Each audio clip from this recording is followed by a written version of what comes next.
When this boy meets world, boy meets world. When this boy meets world, boy meets world.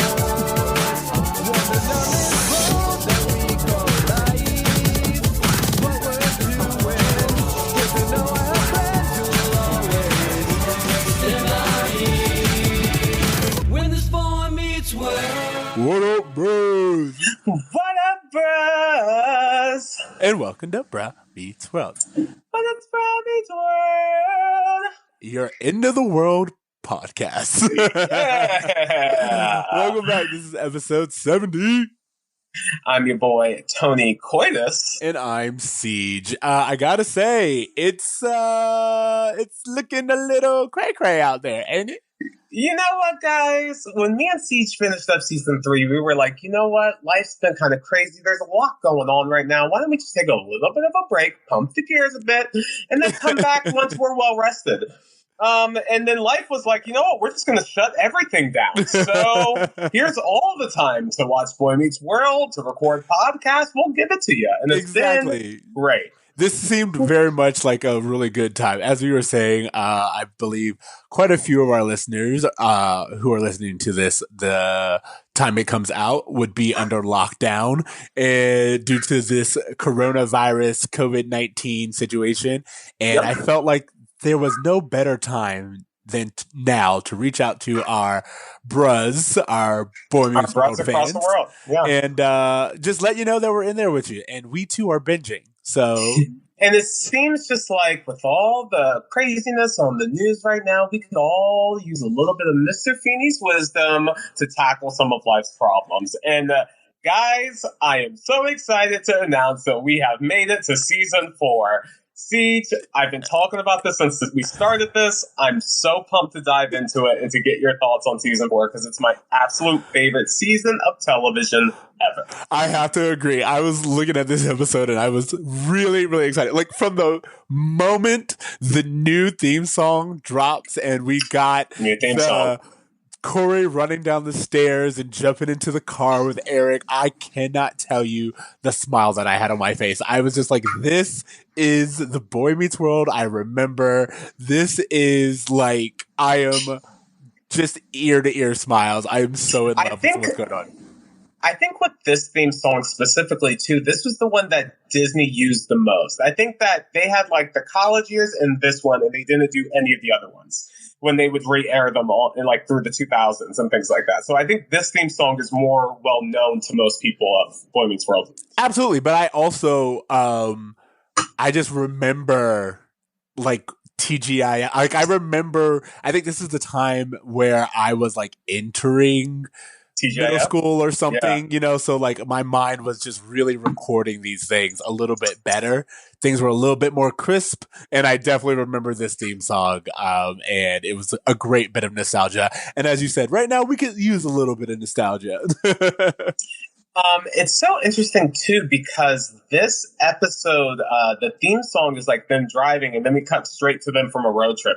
As almost to say, like, hey, these boys are maturing and they're making their own decisions behind the wheel and for life almost. You know how I feel about this, and I definitely feel that every season the theme song tells us who is the most important people in Corey's life at this time. And I think this episode and the theme song itself really do showcase how we're going to be focusing more on Eric. We're going to be focusing more on the teenagers and their bond, and what they're going through in a way we never have before. We are growing up.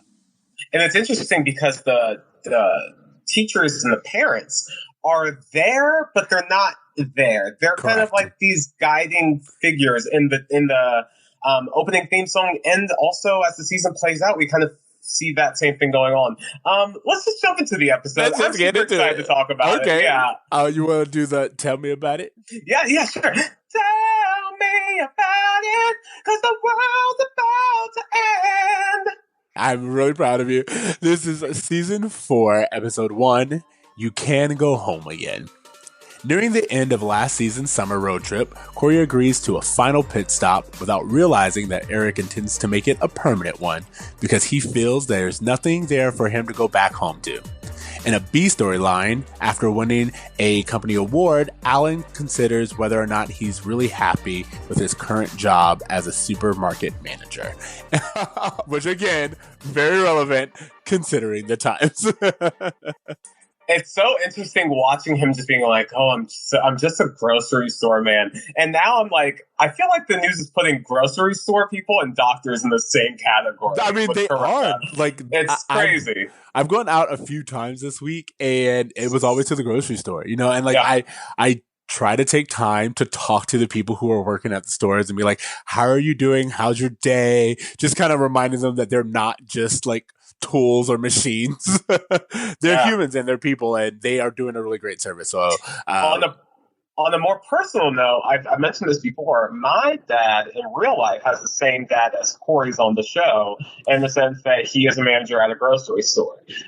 So I watched this understanding like his backstory, but also with everything that's going on in spring of 2020, just thinking about the importance of a role that it plays in society. So it's just interesting that Alan feels taken for granted in his role, or feels like it's something he settled for, when now it's this thing that all eyes are on grocery people to save the day. Absolutely. And I love that you say that, because I want to get into this a little bit more. But before we do, let's do first thoughts, because we kind of talked about this a little bit. But what do you think about the two storylines we got, both the A storyline and the B one? I loved it. I felt like, again, Boy Meets World hitting on all cylinders. We're getting so many storylines intertwined. Eric, the way he feels about going back home. Alan, the way he feels about his profession. I love how Feeny was able to teach Alan, and then Alan was able to use that to teach Eric. And there just seems to be this feeling that all the boxes were checked in this episode for me. I love that you said that, because that's literally what I said. I feel like every box was checked. Every character was used the proper way. You know, like we didn't even have like an unnecessary Jonathan scene. You know what I mean? They were like, we only use who we need to use. And they're kind of using this episode to set up the rest of the season, which I thought was really great. And there was only one scene that I thought was unnecessary, but I feel like it has a bigger meaning, just one that went over my head. And that is the one with Dick Van Patten as the Amish farmer. Did you know where that was from? That farmhouse there. Yeah. No. Okay. But what I noticed was that this season, it seems like they're intentionally throwing in more just gags. Okay. Like Corey at the sprinkle parade without black goggles. There's no purpose for that other than it to be a joke. I think the Amish guy is the same thing. And it just feels like they're having more fun with this, you know, old guy eating pie, I was 3 hours from home kind of humor. That did make me laugh. It did. It made me laugh. I thought it was really well done. So I think there was just, to offset some of the heavier ideas, they were trying to throw in some humor. It is heavier. I was like, we are dealing with some kind of really big ideas here. More so with Alan, I think, than Eric, just because he is like questioning his entire life choices. Well, Alan's going through like a midlife crisis, but Eric's also going through like a fifth life crisis. You know what I mean? Like he's like, there's nothing for me back home. And I think there's a really big idea behind that right now of what service am I bringing? What do I have if I don't have this college education, and if I don't have this kind of cultural status, you know? It's also this idea that, you know, Eric is feeling like he is left behind, and we're going to kind of feel that even in the next episode. But I just thought it was really interesting that he thought, I'm going to be a small fish in a big fish in a small pond, and that will make me feel better. Oh my God, I have so many thoughts about that, because the mere idea, I feel like we're also kind of getting into what we have noted before, Boy Meets World's class issue, because there seems to be a very big statement being said here about country folk. And mind you, we're only 40 minutes outside of the city. Actually, what is it? 3 hours, but 40 3 miles. hours still. Yeah. It was, you weren't far. Exactly. And I was like, we're not that far, but they are definitely making it a us versus them. And both Corey and Alan have this judgment of the Pottsville townsfolk. it's interesting because obviously it comes down to this idea of settling. Like Eric settling for what he feels like is the best he can get, and Alan settling for what's available at the moment. And I love that Alan learning his revelation then led to Eric having his revelation. It wasn't these two separate storylines with these two different bows on it. It was one bow that we tied around both. Absolutely. Okay, so that all leads us to the city of, what is it, Pottstown, and which, by the way, is a real place. I found out it really is. It really is 40 miles outside of Philadelphia. I don't know if they are known for their yogurt cup, but I do know that they're real. And that brings us to our roll call and the people who live within. Yeah. So what characters do we run into in this episode? Yes, we get Irene, who is our waitress. Irene, the insecure waitress.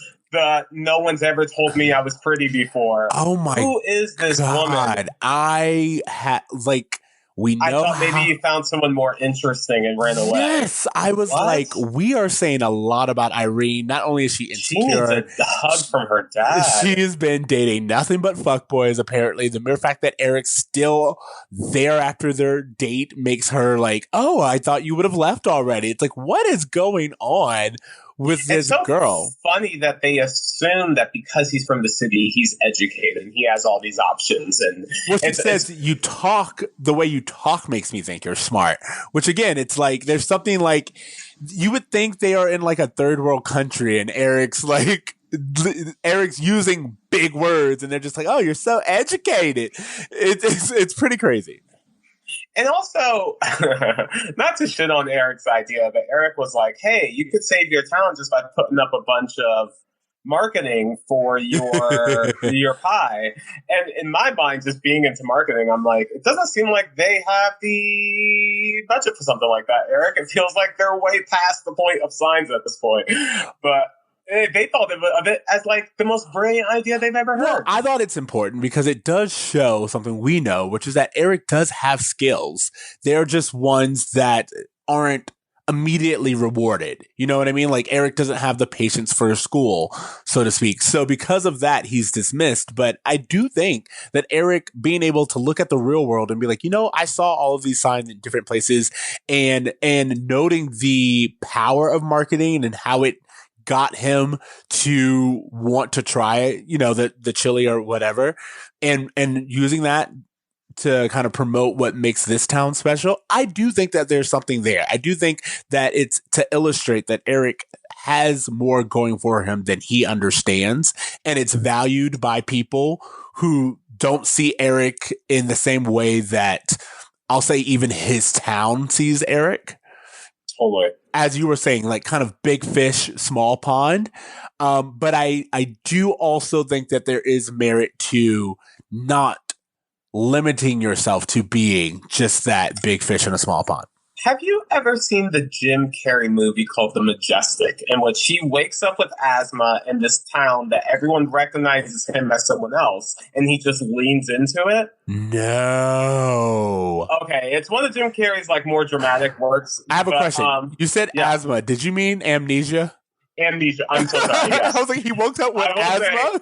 Just telling our listeners, I am currently on pain medication from a surgery I had a week ago. If I'm a little wonky, I apologize. Yes, he had amnesia in the movie, and he wakes up in this town, and they think he's someone else, and everyone is just talking about how great you are in this town and how much you mean to it. And he starts thinking, oh, I think I'm just going to be this guy because everyone loves him. And it just reminded me so much of Eric coming into this town and just getting all these accolades from people who really don't know who he is. They're assuming that he's smart without his intelligence being tested. They're assuming that he's going to be super successful without him actually achieving anything. So I think to him, it's kind of like a boost, but I think Alan points out pretty articulately that it's a false boost because it's not going to actually push him to achieve anything. Yeah, I think, from the very beginning, Corey says, you didn't find happiness, you just pulled off the road. And it's a little cheesy, but it's also very apt. It's like it's not like you achieved something, or even that by being here, you will have, and being a member of this community is going to bring you happiness. It's kind of like you're afraid to confront real life. And if you continue to do that, you will never really achieve anything. I love the imagery with the road. Oh, we just pulled off on the side of the road. Maybe this is my exit. Like, is this a exit or the exit? Yeah. And like, it's just an interesting, the way they worded that was really great. I want to ask you, what did you think about Corey in this episode? Him like, I'm so excited to go back. Everything reminds me of Topanga this, Topanga that. And Eric just being like, yo, it must be nice. Well, I do think I was going to say, I made a note that it's weird. We have a little moment here where we show Eric and Corey being their true selfish selves, not really being the brothers that we know them for.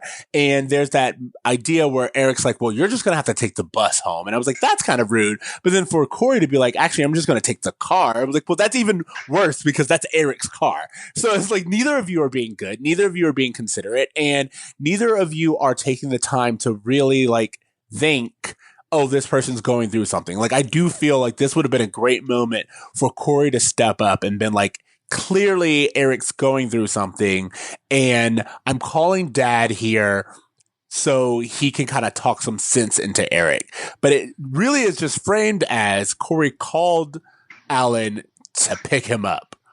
Yeah. I mean, I don't know. I feel like Corey was more concerned about him, but I think in the back of his mind, he knew that he couldn't go home without his brother. I don't think it would have been acceptable from his parents for him not to come bring his brother back home. So I think that was one of the things that kind of led to his decision. But it just happened to be this great coinky thing that Alan just happened to be going through some similar shit that he was able to talk to Eric about. Yeah. All right. So before we head over to Alan's storyline, which I do love, I do want to talk about the other people in Pottstown or Pottsville or whatever, which is just, I mean, there's not a lot. We get Matt Landers and Charles Nolan as Garrett and Graham, which are just like the two other people. And then we get Phil Leeds, who plays Pie Man, who is Phil, who was only 3 hours away from home. I love the joke they have where obviously the old man has the I was only 3 hours away from home joke. But I love the country folks that are just like, Eric's like, this pie's delicious. What kind of pie is it? And they go, it's pie. Yeah. Garrett and Graham. But this is what I was talking about. Like, Boy Meets World makes them seem so stupid. Like, it'd be different if they were like Salt of the Earth or they were individuals who were like very content in their life, but they seem to be very kind and welcoming. I will say that. Yeah, but they also seem to not have any intelligence or any. It's not like they chose this life. It's like they themselves have settled and don't want more. Like they don't want more education. They don't want more than what this town has to offer. It's almost like a preview of what will happen to Eric if he himself settles. Yeah, it seems like it's supposed to be a cautionary, almost Twilight Zone town. That just sucks you in and you can't get out, as opposed to these people who live here and love their town, but maybe Eric has more potential. I thought it was really interesting that what their town was famous for was like the world's biggest yogurt cup. And then later on, Eric's like, yeah, I want to take my girlfriend to this other city because they have something really special there. And Corey's like, what do they have? And the girl's like, the world's biggest yogurt cup. Yeah. And Corey's like, wait a minute. And it just let me know that the thing that was special about whatever town they were in wasn't really that special. It's like someplace being like, oh, we have really good ice cream, but it's just like a mom and pop ice cream shop. Like it's special to that community, but there's nothing that really makes that significant compared to everywhere else he could have stopped along the way on his road trip. Yeah, I agree. I absolutely agree. So let's talk about Alan's midlife crisis here.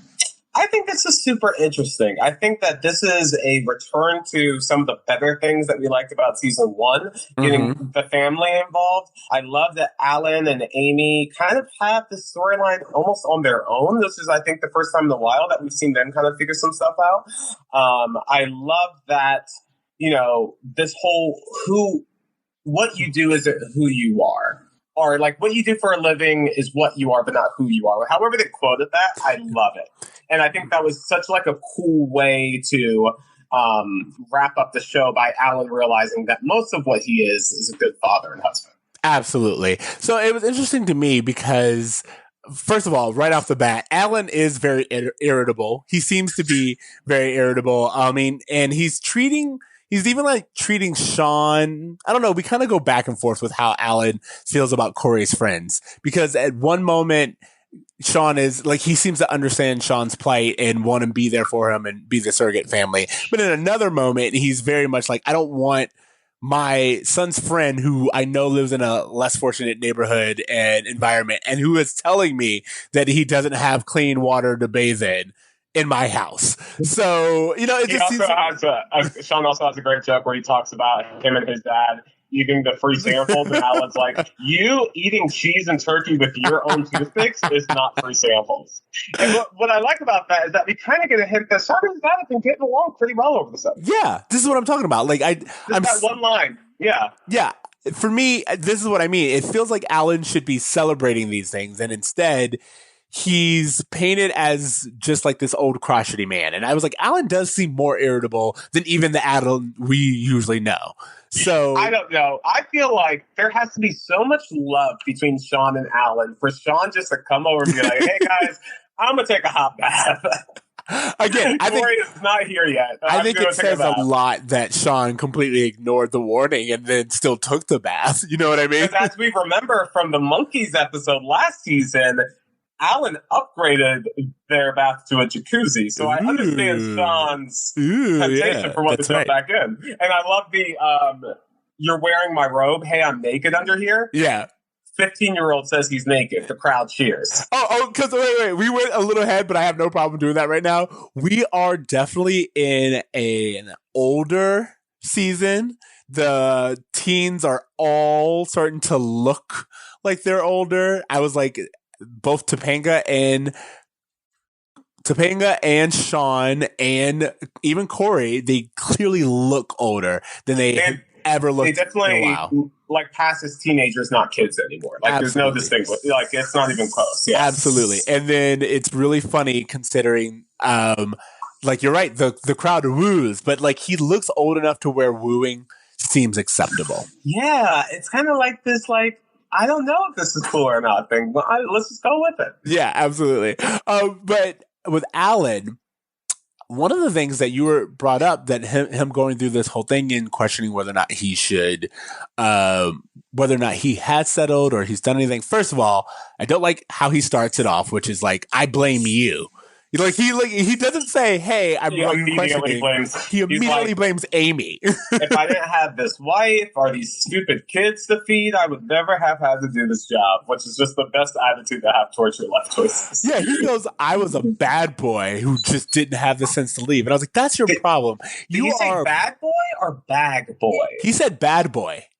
Oh, I heard bag boy. Okay, Oh, that's okay. You're right. You're right. I mean, I wonder if it's bag boy or bad boy. I would love to, like, someone look at the closed I mean, he captions. did play in the band in his day, so I wouldn't shock me if he was a bad boy. See, I saw bad boy because that's who Alan sees himself as. He sees himself as someone who was like this wild child who just got roped in, and like that to me felt the narrative. But you're right. If it's just like I was a bag boy who never left, that also aligns with where we were going with this. I always thought it was interesting that Alan and like Turner didn't hang out more and just like throw out about being former bad boys. Yes, you're right. That would be totally a good Like narrative. with their leather jackets, just like working on the Harley, just talking about just like all what they have to do for the people in their life. Like that just seems like their MO. They can't be that different in age. I wonder if he says he's 42, and I don't think that they are that different in age, but especially he's closer to age with Turner than he is with Feeney, but we still get Alan and Feeney moments way more than we get Alan and Turner moments. 100%. But that brings us to Feeney, who I was going to bring up. And I wanted to bring this up because it's when Feeney enters the picture, and first of all, with Alan, we see him go past the fence. You know what I mean? It's like he's usually on the other side of the fence and he stays in his space and he's there to offer advice, but kind of stay in his own lane. With Alan, he understood the importance of coming over and kind of being there. And also I was like, we forget most TV dads we think of or we know they have a family. Alan does not have a father figure. So Yeah, for Feeney to be there and listen and give him fatherly advice and Alan to take it so seriously, I really thought was special. Well, it's interesting too because like Alan tries to start the conversation with Feeney like, "Oh man, our jobs suck, right? Doesn't it suck to just have to work all the time?" But it's interesting that Feeney's like, "Oh, I could very easily complain about all this stuff, but the truth is that I like to do it, and even if the kids weren't into it, like it's something I just like to do for me, and it's fun." And Alan's like, "Well, what happens when it's not fun anymore?" Which I think is a question that, as millennials who only stick at a job for like 2 years at a time, is something that we can kind of relate to. Well, yeah. Also, I think as a millennial who is currently looking for a job, it's also important to note that we don't always get to stay past 2 years. You know what I mean? It's like jobs don't necessarily want to promote you or do the things that we are used to. We are in a different job industry, but either way, I think it's accurate. And Alan's part of that old school, I'm going to stick with the job for 50 years and get a pension thing. Like, I don't think these jobs exist anymore. Yeah, he was living at this job for 20 years, I think they say. Yeah, 20, 30 years, something like that. Yeah. And I think that's really important to note that he is kind of rightfully taking this time to reassess things. But I think it's also important that he spoke to someone like Feeney, who has been in a career even longer, and kind of asked him advice. And Feeney was like, "Look, it's still fun for me. And if it's not fun for you, then maybe you should consider something else." I just think it's cool that they really decided to choose this as a central storyline for the season, because I feel like as a father to change his career, they're really exploring like the insecurities of just like being able to provide for your family. And like, it's just a very vulnerable position to put the father figure in a sitcom. And the fact that they choose that is super interesting to me, that like, it's having him take a risk for something, having him choose something for himself and his character that would, enrich it. And in a way that I think we kind of see with Amy later on when she decides to go back to school. I just like the parents fleshing out and becoming more involved in the kids' world as well. Yeah, I'm definitely interested to see where we go with this for Amy, because what I don't like between this episode and the next is Amy is just kind of, again, a supporting character. And I mean that in the sense that she is supporting Alan. Totally. And I think in the next episode, she supports Eric. And Amy is supportive, but not really giving her time to shine. And I really want to see them do something different, because we are getting the male characters who are allowed to question their lot in life. You know what? I will say that I don't really recall season 4 doing a lot with Amy, but I do think there is tons going on with Topanga this season, which I think will fill some of that void. Cannot wait to talk about that, because I have opinions and I don't think everyone's going to like them. But anyway. Oh, wow. Okay, yeah. I think of that. Any other notes? I just thought, this episode ended from a script perspective, like, Eric being like, "Corey, how do you know?" Because he's dad. Alan saying, "Yeah, that's mostly what I am." I just thought that was a perfect way to end this episode. And I really enjoyed it. I don't think there was one thing about this episode I disliked. Yeah, I agree. I was very, very much someone who was like, I think that because that's, what did he say? Alan said something along the lines of, "That's mostly what I am." He realizes, as you pointed out, that his job is just part of who he is. And he's done way more successful things than that. Even if he doesn't think so. So totally. I appreciated that. I also like the epilogue, because that was also a good way of setting up kind of these new dynamics. We had the Eric and Alan situation earlier. But what is really interesting is this idea of Corey, Sean, and Topanga. And Topanga really rising to the role of being equal in the storylines as Corey and Sean. And I kind of felt like it was a good way of seeing seeing Sean and Topanga wait for Corey to come home. And Topanga being like, "He's totally going to come and kiss me." And Sean being like, "No, I'm his best friend. We have this dynamic. We're going to be the main thing." And then they really do have Corey live this balance where it's like he, of course, he says hi to Sean first, but goes and kisses Topanga, and then he has the same conversation that Sean wants him to have while still making out with Topanga, and it's just showing that their friendship is still equal, even though Topanga's now in the picture. I don't know, bro. I have an opinion about this that I think is going to be fairly unpopular. Okay, but I think seeing Corey like audio tape his entire vacation about how everything reminds him of Topanga, I think it's making me kind of take a second look at their relationship in this season, wondering if Topanga strips Corey of all of his personality. And I don't know that I'm proven wrong there.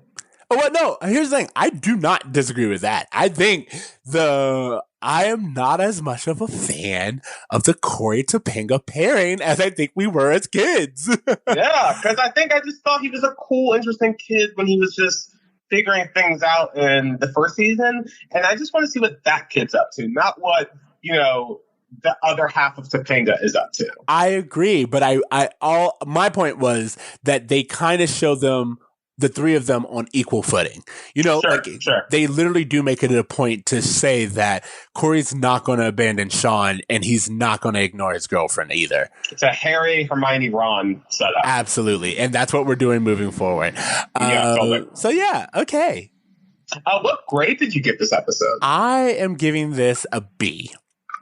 A B, okay. And I'm giving it a B because we had scenes like the farmhouse over there bit, which just could have been removed. We have a little bit of dialogue that is unnecessary and could be trimmed. And also, as you said, I feel like either giving Amy more to do or bringing Turner into it as like a friend would have been nice. But ultimately, I was very, very pleased with this episode, and it was a great bit of nostalgia. I'm giving this episode an A because I think it was a perfect script. Did you have a Feeny lesson? Did you have a bro moment? I just had a point where Eric was talking about the small town, and he goes, "They made me feel important." And I thought that was really important about not only what Alan's going through, which is not feeling like he's made the right choices, but the way that you can be dissuaded from your true path from just the need to feel important and how vital that is. And I think that kind of tying into that, my Feeny lesson is Feeny does what he does because he loves it. And if it's no longer serving you, then maybe it's all right to question and change things. You're not stuck to the path that you were on just because you were on it. Totally. I will say that my Feeny lesson is not so different, but it's what Alan says to Eric when they're in the diner, which is, that's it, Eric. You're settling, and you're going to realize that all you've done is settle, and you're not going to be happy with yourself. I thought that was kind of the whole episode in a single line, so I just thought that was great. Yeah, I don't know. I think it's weird because they try to make it very clear that Alan settled career-wise, but I think with him saying things like, "I blame you" to Amy and like all this other stuff, it is kind of implied that Alan feels like he's settled in general. And I'm like, I don't know if that's a lesson that I agree with. You know what I mean? I kind of took that as him saying it in jest. Like he was just kind of joking around with her. But I guess we'll see as the season plays out because we're diving into this new job storyline for him. It's not going anywhere. Of course. We're everyone's looking for a job, which again feels very relevant in the year of our Lord 2020. Absolutely. Okay. Also, final thing. I do love pie, and looking at even the prop pie made me be like, I want some of that pie. I want some of that pie. What kind of pie? I want pie. Do you have any homework before we let these people go? I do have homework. So I, like many people, have been home binging all of the things.